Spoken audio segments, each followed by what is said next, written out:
네, 여러분 안녕하세요.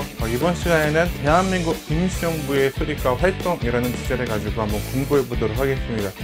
지난 시간에 3.1운동 배웠죠. 우리 3.1운동의 연장선상에서 대한민국 임시정부가 어떻게 만들어지고 어떻게 활동을 이어나가는지 한번 살펴보도록 하겠습니다. 자, 대한민국 임시정부의 수립과 활동에서 어떻게 첫 번째 수립되었는지 살펴볼게요. 자, 임시정부의 수립 노력입니다. 네, 3.1운동이 있은 다음에 3.1운동을 계기로 해서 이제 이런 생각들을 하게 되어져요. 자, 민족의 독립운동의 구심점이 있으면 좋겠다라고 생각을 합니다. 그런 인식들을 하게 됩니다. 3.1운동이 정말 거국적인 운동이었고 1919년 전반에 걸쳐서 계속해서 독립에 대한 열망을 표출했지만 뭐 성공이라고 볼 수는 없죠. 일단 그죠. 독립을 하지 못했으니까 성공은 아닌데 그래도 우리 민족사에 엄청 큰 의미가 있는 사건이긴 하지만, 자, 이렇게 각지에서 열심히 노력했지만 큰 뭔가 뚜렷한 결과, 물론 문화 통치로 바뀌기도 하고 여러 가지 영향도 있긴 했지만, 자, 그런 과정 중에서 좀 이런 민족운동을 다 아우를 수 있는 기둥, 중심점이 있으면 좋겠다라는 생각을 하게 돼요. 자, 그렇게 해서 탄생을 하는 것이 바로 임시정부인데요. 네, 임시정부는 처음에 이제 우리가 알고 있는 상하이 임시정부 하나만 있었던 게 아니고 여러 군데에서 만들어지게 됩니다. 그래서 대표적인 것이 바로 연해주, 블라디보스토크 연해주에 있는 대한국민의회, 1919년 3월 달에 연해주 블라디보스토크에서 지금 러시아 지역이죠. 대한국민의회가 만들어지고요. 자, 그리고 1919년 4월에는 이제 상하이 임시정부, 상하이에도 임시정부가 만들어져요. 상하이에도 임시정부가 이제 1919년 4월에 만들어지고, 그 다음에 1919년 또 4월에 한성정부가 만들어집니다. 한성정부가 만들어지게 되는데, 이제 그 블라디보스토크에 있는 대한국민의회 같은 경우에는 3.1운동 이후에 제 1차 세계대전 이제 끝나고 이제 베르사유 체제, 파리 강화회의 이렇게 열리는 시점이잖아요. 그래서 그런 1차 세계대전 이후에 국제정세를 준비하자라는 이제 측면에서 만들어졌고요. 자, 대한민국 임시정부, 상하이에서 임시정부가 만들어진 것은 이제 중국과 해외에서 활동했던 민족운동가들을 중심으로 해서 상하이에서 만들어졌습니다. 그리고 이제 한성정부, 이제 서울, 뭐 의미가 있잖아요. 어쨌든 조선의 수도였기 때문에. 그래서 서울에서는 13도의 대표가 모여가지고 한성정부를 설립하게 됩니다. 근데 이제 임시정부가 만들어진 이제 원인이, 그리고 배경이 뭔가 이렇게 여러 개로 나눠져 있는 독립운동을 좀 하나로 합쳐서 하자라는 측면이 있었잖아요. 근데 이미 여기만 해도 3개, 그밖에 더 여러 단체들이 계속해서 만들어지게 되니까 뭔가 구심점이라고 할 수 없잖아요. 하나가 아니니까. 구심점이 아니기 때문에 그러면 좀 이걸 하나로 통합하자라는 얘기가 나오게 되어집니다. 그래서 통합하자라고 이제 얘기가 나와서 이제 여기를 어디로 우리가 알고 있는 대한민국 임시정부가 이제 통합되는 게 1919년 9월이다라고 생각하시면 되겠습니다. 자, 그래서 이제 크게 세 개, 이제 블라디보스토크에 있는 대한국민의회, 그리고 한성정부, 상하이의 대한민국 임시정부가 우리 하나로 좀 합치자라고 이제 논의를 하기 시작합니다. 그러면 어떻게 합칠 것인가, 그리고 앞으로 합친다면 어떻게 독립운동의 방향을 이끌어 나갈 것인가를 가지고선 논의를 하게 되어져요. 그래서 첫 번째, 한성정부의 법통을 계승한다. 한성정부. 왜냐, 한성정부라는 것 자체가 그쵸, 계속해서 600년 가까이 한양이 뭔가 우리나라의 중심주, 수도로서의 역할을 했기 때문에 그에 대한 이제 정통성을 가지고 이어받는 것이 아무래도 명분면에서 좋다라고 생각을 해서, 그래서 통합운동 가운데 한성정부의 법통, 정통성은 한성정부의 것을 가져와서 통합을 하되, 자, 그러면은 어디에다 임시정부를 둘 것이냐를 놓고선 또 이제 논란이 있고 논쟁이 있게 되는데, 임시정부는 외교 활동에 유리한 중국의 상하이에 둔다. 그래서 한성정부의 법통을 이어받아 중국 상하이에 임시정부를 둔다라고 결론이 나게 됩니다. 자, 그래서 임시정부 소재지에 대한 갈등은요, 이제 특히 이제 상하이에 둘 것이냐, 연해주에 둘 것이냐, 아무래도 국내 같은 경우는 일제 탄압 때문에 활동이 좀 어렵기 때문에 이제 국외에다 두는 건데, 국외에 두려고 하는데 어디에 둘 것이냐를 두고 논란이 있었는데, 외교의 활동에 유리한 상하이, 외교 활동에 유리한, 왜냐하면 상하이 같은 경우는 상하이 조개 지역, 여행들이 이미 많이 들어와 있고 외국의 사절단이나 외교 관련 인사들이 만날 수 있는 기회가 많은 상하이에 둘 것이냐, 아니면은 일조의 영향도 적고 외교 활동에 유리한 상하이도 있지만, 하지만 우리가 실질적으로 국내로 자주 빈번하게 왕래하고 또 무력을 통해서 우리가 힘을 길러서 무력을 길러가지고 일본을 몰아내고 우리나라에 되찾기 위해서는 실제 빈번하게 국내로 들어갈 수 있고 또 우리 교민들, 동포들이 많이 살고 있는 연해주가 무력투쟁에 훨씬 더 적합한 연해주에 임시정부를 두는 것이 더 낫지 않느냐, 뭐 이런 논란이 있게 되는데 결국엔 이제 상하이에 임시정부를 두게 됩니다. 상하이에 임시정부를 둔다는 얘기는 이제 앞으로의 임시정부의 활동 방향이 바로 외교를 중심으로 이루어진다라는 것을 뜻할 수 있겠죠. 자, 그래서 이제 여기에 대한 반발도 좀 있어요. 그래서 연해주하고 만주 지역에서 활동하던 대한국민의회 계열의 무장투쟁을 이제 강력하게 주장했던 분들과 그리고 베이징 지역에서 활동을 하던 의열투쟁 아시죠? 의열투쟁 론자들은 이제 외교 독립론 중심의 이 임시정부에 참여하지 않기도 합니다. 하지만 또 이제 이 대한국민의회 쪽에 있었던 이동희를 중심으로 하는 한일 사회당이 조직적으로 여기에 임시정부에 참여하게 되어져요. 이 한일 사회당은 이름에서부터 알 수 있다시피 사회주의 계열이란 말이에요. 그래서 이제 세 번째 보면은 다양한 이념과 노선의 독립운동 세력이 참여했다라는 거. 민족주의자들 말고도 이동희를 중심했던 사회주의 계열들도 참여했다는 데서 물론 100% 모든 독립운동가들이 참여한 것은 아니지만 그래도 요 시기에는 대다수 많은 독립운동가들이 참여해서 독립을 위한 구심점으로 임시정부를 만들었다는 데 큰 의미가 있겠습니다. 자, 그럼 임시정부의 체제는 어떤지 살펴보도록 할게요. 최초의 민주공화제 정부입니다. 민주공화제. 이제 복벽주의, 뭔가 다시 조선의 왕조를 세우자 이런 얘기 하지 않습니다. 그래서 대한민국 임시정부를 뭐 망명정부라고 얘기하는 일부 의견들도 있는데요. 망명정부라고 얘기하잖아요. 망명은 원래 있다가 쫓겨나서 간 건데 조선이라는 나라가 아예 없어져 버렸잖아요. 조선인 나라가 아예 없어져 버렸기 때문에 없어진 나라의 정부가 쫓겨간 게 아니기 때문에 망명정부란 말을 쓰지 않고요. 아예 새롭게 탄생한 민주공화제, 대한민국은 민주공화국이다. 민주공화제로 탄생한 최초의 새로운 정부라고 생각하시면 되겠습니다. 그래서 대통령제를 채택했고요. 대통령의 이승만, 국무총리의 이동희 이렇게 각각 선출이 되어집니다. 이승만은 대표적으로 외교 독립을 주장하셨던 분이고, 이동희 같은 경우는 아까도 얘기했지만 이제 사회주의 계열이면서 약간 무장 독립투쟁을 주장하셨던 분이라고 보면은 그래도 균형을 좀 갖추려고 노력했던 모습을 살펴볼 수 있는 것 같습니다. 자, 그리고 임시의정원, 입법기관, 국무원, 행정부, 법원, 사법부의 3권 분립에 임시정부는 청사가 이렇게 엄청나게 거대하거나 크거나 그렇기 때문에 막 조직 다 갖춰 있을 수는 없지만 그래도 외형상 시작하는 단계에서 민주공화제 정부로서 민주정부로서 3권 분립의 원칙을 지키려고 노력한 모습도 엿볼 수가 있습니다. 자, 그래서 대한민국의 임시헌법을 살펴보면요, 지금 1, 2조 같은 경우는 지금 대한민국 헌법과도 상당히 비슷합니다.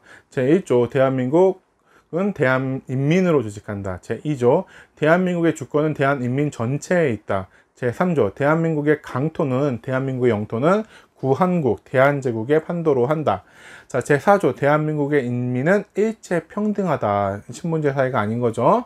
제5조 대한민국의 입법권은 의정원이, 행정권은 국무원이, 사법권은 법원이 행사한다. 이렇게 돼 있어서 3권 분립을 살펴볼 수 있고요. 대한민국의 주권 행사는 헌법규범 내에서 임시대통령에게 전임한다. 헌법규범 내에서 라고 규정되어 있는 것을 볼 수가 있습니다. 그래서 이러한 헌법을 바탕으로 민주공화제 정부가 만들어졌고, 대통령제 초대 대통령의 이승만, 부통령의 국무총리 이동희가 선출됐고요. 그리고 임시의정원, 국무원, 법원의 3권 분립체제로 구성이 됐습니다. 자, 그럼 어떤 활동들을 해 나갔는지 보도록 하겠습니다. 이 대한민국 임시정부의 활동 보도록 할게요. 자, 주로 외교 활동에 주력한다고 했죠. 상하이 임시정부, 상하이에다가 위치를 두기로, 통합 임시정부가 상하이에 위치를 두기로 한 순간부터 일단 임시정부는 외교 활동에 주력하는 모습을 보이게 됩니다.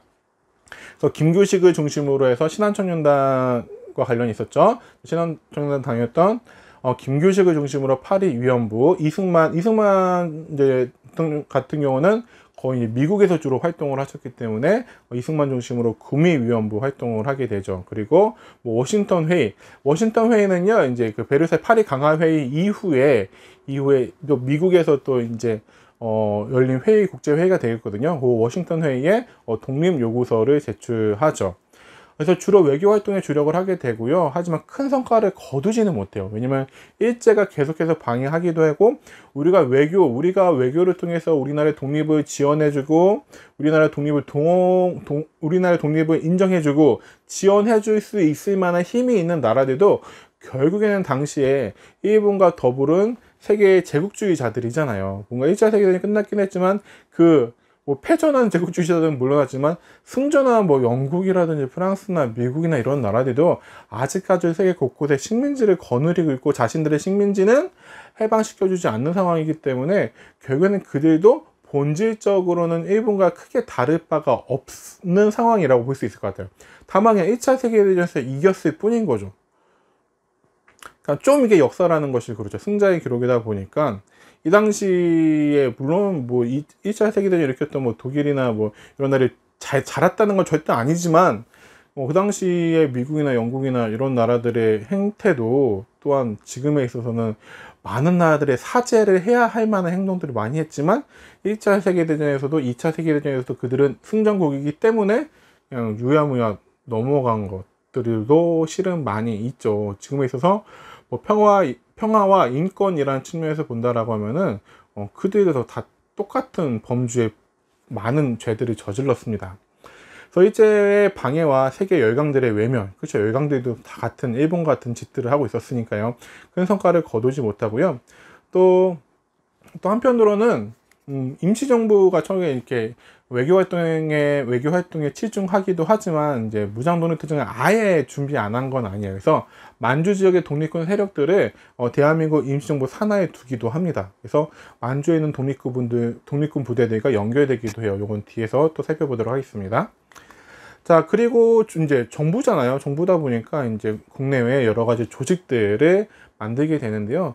국내외 항해 세력과 연락을 하기 위해서 목적으로 그게 이제 두 가지 조직, 되게 중요한 두 가지 조직을 만들게 됩니다. 그게 바로 연통제와 교통국이에요. 연통제와 교통국이라는 시스템을 만들게 되는데, 자, 연통제는요, 임시정부의 국내외 비밀 행정 조직입니다. 비밀 행정 조직이라고 보시면 되겠습니다. 그러니까 정부라는 게 지금도 보면은 뭐 중앙정부가 있으면은 밑에 지방정부, 대한민국 정부가 있으면은 그 밑에 서울시도 있고 경기도도 있고 뭐 충청남도도 있고 충청북도, 경상북도도, 전라북도 있잖아요. 이렇게 있으면은 도가 있고 그 밑에 또 시, 군구가 있고 그 다음에 동이 있고, 이런 식으로 탁탁탁탁탁 피라미드식으로 뭔가 연락체계, 조직체계가 갖춰져야 될 거 아니에요. 그래서 만들어진 게 바로 연통제인데, 대한민국 임시정부의 국내외 비밀 행정 조직의 역할을 담당하면서요, 주로 정보를 여러 곳에서 수집한 정보를 보고하거나, 아니면 임시정부의 문서라든지 명령을 전달하는 역할을 합니다. 그리고 군자금 전달을 담당하는 것도 바로 요 연통제인데, 근데 잘 갖춰지면 크게 아쉬운 것은 그렇게 오래 가지 못해요. 1921년에 일제 탄압으로 결국에는 이제 발각되고 해체되게 된 게 바로 연통제 조직이고요. 자, 그 다음은 교통국입니다. 교통국은 임시정부의 통신기관입니다. 그래서 대한민국의 임시정부의 통신기관으로서 주로 정보를 수집하고 분석하고, 그리고 국내와의 연락을 담당하는 것이 바로 교통국입니다. 특히 이제 여러 비밀 조직이다 보니까 이제 위장을 많이 하게 되는데, 중국 지금 단동에 있는 이륙양행에 있었던 단동교통국의 활용이 상당히 뭔가 두드러졌다라고 합니다. 그래서 왜 그런가 살펴보니까 이 이륙양행이잖아요. 그러니까 회사처럼 위장을 한 거예요. 회사처럼 실제 회사기도 했고요. 그래서 이륙양은 영국 국적의 아일랜드인이었던 조지 쇼라는 인물이 경영하던 무역회사였다고 합니다. 이 무역회사에서 이제 어쨌든 조지 쇼라는 이 분이 영국 분이 많이 도움을 준 거죠. 많이 도움을 줘서 이 조지 쇼가 외국이라는 점을 활용해 가지고 독립운동가들의 활동이라든지 무기 수입, 군자금 전달 이런 것들이 많이 담당해 줬습니다. 감사해야 될 분이고, 조지 쇼도 나중에 이제 독립된 이후에 또 우리나라가 감사의 뜻을 표해서 훈장을 드리기도 했죠. 자, 근데 이런 연통제나 교통국들은요, 금방 발각이 되고 맙니다. 금방 발각이 돼서 임시정부가 곧바로 만들어진 지 얼마 되지 않아서 좀 침체기를 바로 겪게 되는데, 그런 한 요인은 바로 이 조직들이 금방 발각된 데도 있습니다. 자, 그 다음에는 이제 자금, 활동을 하려면 돈이 필요하잖아요. 그래서 이 자금을 마련하기 위해서 어떠한 방법을 썼냐면은 독립공채라는 거를 발행합니다. 지금도 각 국가들에서는 재정이 필요할 때 국채라는 것을 발행하죠. 그래서 이 채권, 국가가 발행한 채권은 지금은 투자의 수단이 되기도 하는데요. 당시에도 이 국채를 발행합니다. 국채를 크게 이제 미주 지역과 뭐 중국 지역, 국내 이런 데서 여러 군데에서 이제 발행을 해요. 그래서 액면금액 1,000원권, 500원권, 100원권의 채권을 발행하고 지금 국채를 사면은 광복을 한 다음에 독립된 이후에 독립 이후 5개년부터 30년 이내에 수시로 상환을 해주겠다. 근데 어쨌든 이자를 쳐서 주겠다. 지금 이 독립국채를 사서 독립자금을 대면은 이자를 쳐줘서 줄 건데 원화로는 연 5%, 원화 채권은 연 5%, 달러 채권은 연 6%의 복리 이자로. 복리, 요즘은 은행 가도 복리로 된 상품이 없거든요. 복리는 원금에 이자가 붙으면 원금에 이자 붙은 거에 또 이자가 붙는 거죠. 또 이자에 이자가 붙고. 그래서 금방금방 이제 엄청나게 눈덩이처럼 불어날 수 있는 투자 상품인데, 지금은 복리가 시중은행은 거의 없을걸요? 있으면 알려주세요. 저도 좀 예금 좀 하게. 자, 그렇게 해서 이제 복리 이자를 하는데, 그래서 사람들이 샀을까요? 많이 산 거 많이 샀습니다. 많이 샀는데, 실제 당시에 뭐 중국에 있는 동포들, 미국에 있는 동포들, 국내에 있는 분들도 많이 샀지만, 이거를 실제로 지금처럼 뭐 투자의 개념으로 사셨다기보다는 그냥 당연히 내가 그냥 독립운동에 필요한 자금을 낸다라는 생각으로, 이게 나중에 나에게 뭔가 돌려받을 생각이 아니라 그냥 독립운동 내는데 증서 주네? 에이, 증서 줬구나 정도로 생각하시고 그냥 독립운동 자금 낸다라는 생각으로 요 공채를 사셨다고 합니다. 그럼 이 해방된 이후에는 이 독립공채 어떻게 했을까요? 네. 좀 많이 늦었죠. 5년부터, 독립한 후 5년부터 상환한다고 했는데, 좀 많이 늦게 1983년에 독립공채 상환에 관한 특별조치법 이런 걸 발표해가지고, 상환을 시작했어요. 상환을 시작했는데, 근데 그렇게 크게 상환 실적이 있진 않아요. 2000년까지 약 57건 3억 4천만 원을 상환했다고 합니다. 57건 3억 4천만 원을 이 복리 이자까지 쳐가지고 상환을 해줬다라고 합니다. 네, 그래서 이렇게 독립공채 플러스 그냥 낸 독립운동 성금들, 독립운동 지원금들 이런 것들은 연통제나 교통국의 조직을 통해서 임시정부에 전달이 되어져서 독립활동 자금에 쓰이게 되죠. 자, 그 다음에 군사활동입니다. 물론 아까도 얘기했듯이 외교활동을 중심으로 독립운동이 진행되긴 하지만 아예 무장독립 투쟁을 벌인 것은 아니고 아예 상관없이 지냈던 것도 아니에요. 그래서 군무부라고 이 무장독립 투쟁을 준비하는 그런 이런 조직을 만듭니다. 그러니까 아우를 수 있는 부서를 만들어요. 그래서 군무부를 설치하는데요. 이 군무부 산하에 만주 지역의 독립군 단체의 서로군정서, 서로군정서 이제 다음 시간 되면 좀 자세하게 나올 텐데요. 이거는 약간 우리가 잘 알고 있는 신흥무관학교 이런 졸업생들이 중심돼서 만든 독립군 단체고요. 또 북로군정서, 그래서 북로군정서는 북쪽에 있는 요거는 우리 김자진 장군 아시죠? 청산리 대첩의 주역이 되는 부대가 바로 이 북로군정서. 이런 것들도 다 임시정부 산하에 있는 독립군으로 편제가 되기도 합니다. 또 직할 부대, 광복군 사령부, 광복군 총영, 육군주만 참의부로 해서 또 뒤에 다음 시간에 이제 3부의 하나인 참의부 나오거든요. 뭐 이런 만주에 있는 독립군 조직들을 임시정부의 산하에 인정해주거나 아니면 직할 부대로 두기도 합니다.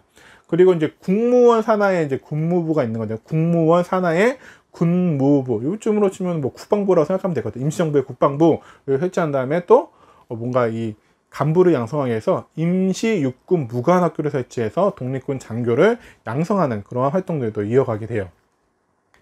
자, 그 밖에는요, 이제 독립신문도 편찬합니다. 독립신문 헷갈리면 안 되겠죠. 시기적으로. 그렇죠. 우리 서재필의 독립신문, 대한제국 그 시기에 있었던 독립신문하고 이름은 같지만 다릅니다. 그래서 헷갈리시면 안 되겠습니다. 독립신문, 각종 외교 선전책자를 발행하고요. 또 한일관계 사료집 이런 것들을 발행해서 우리나라가 왜 독립을 해야 되는지, 일본이 어떠한 만행을 저지르고 있는지를 세계에 알리는 그런 활동들을 해 나가게 돼요. 그래서 독립신문은요, 임시정부의 활동을 알리기 위한 대변지로서 발간을 하지만 재정난으로 인해서 1925년에 폐간이 됐다고 합니다. 그래서 중국, 해외, 위주, 그리고 국내까지도 이제 전달된 게 독립신문이고요. 한일관계 사료집 같은 경우에는요, 임시사료편찬위원회라는 조직을 만들었어요. 임시사료편찬위원회를 만들어서 독립운동의 정당함을 국제사회에 알리고 국제연맹에 알리기 위해서 만들어진 책자들을 편찬합니다. 그래서 독립운동과 관련된 사료들을 모아서 간행하는데, 이 한일관계 사료집은 크게 이제 네 책으로 이루어져 있다고 하는데요. 1책에서 이제 국권 피타 이전까지의 우리의 역사들을 이야기하고요. 2책에서는 한국인과 일본인의 차이, 한국인과 일본은 어떻게 차이가 있는지, 당연히 차이가 있겠죠. 그리고 3책에서는 일제 식민 통치의 실상과 성경, 어떻게 일본이 식민지를 다루고 있는지, 어떻게 야만적으로 하고 있는지 이런 것들을 다루고 있고, 4책에서는 3.1운동의 원인과 임시정부 수립 과정에 대해서 이렇게 서술함으로써 이렇게 우리가 이런 이유로 독립을 해야 된다, 당연한 독립국가다라는 것을 알리기 위한 목적으로 만들어진 게 바로 이 한일관계 사료집이라고 보면 되겠습니다. 근데요, 솔직히 이제 아쉽죠. 이 많은 독립운동가들이 모였는데, 이 모여가지고 임시정부가 활동한 기간은 그렇게 오래되지 않습니다. 그래서 실질적으로 아까도 얘기했지만 외교 활동에 치중을 하는데, 이 외교 활동에 대한 성과가 그렇게 보이지 않아요. 보이지 않을 수밖에 없는 이유는, 그렇죠, 우리가 외교를 통해서 다른 강대국들의 인정하에 독립을 하기 위해서 로비를 해야 되는 국가들은 결국은 일본 편이란 말이에요. 일본과 같은 속성을 갖고 있는 나라들이기 때문에 우리 편을 들어줄리 만무해요. 그렇기 때문에 큰 성과가 없고, 또 일제 탄압으로 연통지와 교통국이 금방 마비돼서 이제 조직도 혼란스러워지고 외교 활동의 성과는 없고, 그런 가운데 또 이승만이 1919년에 국제연맹에 위임통치 청원서를 제출한 게 이제 드러나게 되어져요. 그래서 한국을 독립시키고, 이 국제연맹한테 요청한 한국을 독립시키고, 이 한국을 당분간 국제연맹의 통치 아래 두자. 물론 그 내용을 보면 향후에 완전한 독립을 보장하는 것을 전제로 국제연맹이 우리나라를 일본으로부터 받아서 임시 통치해달라라고 요구를 하는데, 당시에 독립운동가들은 지금 일본의 통치 아래에 있는 게 뭐 본질적인 문제가 아니고, 누군가의 지배를 받는 게 본질적인 문제인 거잖아요. 우리 민족의 미래야 우리 민족의 문제를 우리가 스스로 결정하는 것이 아니라, 일본이든 미국이든 어느 다른 나라, 우리 민족이 아닌 다른 사람의 지배, 다른 민족과 다른 국가의 지배를 받는 게 문제인 거잖아요. 그거면 일본이 지배하면 안 되고, 뭐 미국이 지배하면 괜찮고, 이런 건 아니잖아요. 그렇기 때문에 이런 것도, 이게 결국엔 문제가 됩니다. 그래서 이거 그리고 독단적으로 혼자 이렇게 보내면 안 되지 않는 거 아니냐라는 논란이 생기게 되고요. 하지만 여러분, 이렇게 이승만 임시정부의 초대 대통령이 청원서를 보냈다고 해서 거기에 대한 좋은 결과가 있었던 것도 아니죠. 자, 그렇기 때문에 이 독립운동에 대한 노선에 대한 논쟁이 발생합니다. 이렇게 노력했는데 외교를 위해서 그렇게 보이는 성과도 있지 않으니까 이거 문제가 있는 거 아니냐. 그러면 우리가 빨리 좀 바꿔야 되지 않느냐. 임시정부의 독립운동의 방향을 바꿔야 되는 거 아니냐라는 이야기들 하게 되어져요. 그리고 또 임시정부가 상하이에 있다 보니까 아무래도 위치상 국내와 만주, 연해주 지역과 그쪽에는 이제 국내라든지 특히 만주나 연해주에는 이제 한국 동포들이 많이 살고 있잖아요. 그들로부터 직접적인 지원을 받기가 좀 어려운 측면들이 있어요. 자, 그렇기 때문에 좀 개편하자라는 요구가 생기게 되고요. 그럼 이제 어떻게 개편할 것인가 모여서 회의를 해보자 라고 하면서 이제 국민대표회의가 소집되게 됩니다. 그래서 이제 국민대표회의는 크게 이제 두 개의 파로 나눠져서 어떻게 할 것인가를 얘기하는데, 그래서 독립운동의 방향 모색을 위한 국민대표회의가 1923년에 개최되고요. 크게는 두 파, 창조파, 새롭게 창조하자. 임시정부 문제 많아. 그리고 그때 이제 이승만 대통령의 좀 여러 가지 또 나중에 문제가 되는 게, 거의 임시정부가 상하이에 있잖아요. 근데 상하이에서 그렇게 활동을 안 하고, 상하이 아니고 계속 미국에 있으면서 활동을 해 나가는데, 또 하와이에서 또 이승만 대통령이 많이 머물렀거든요. 근데 하와이 내부에서도 이승만의 활동 가운데 약간 좀 여러 가지 트러블들이 생기게 돼요.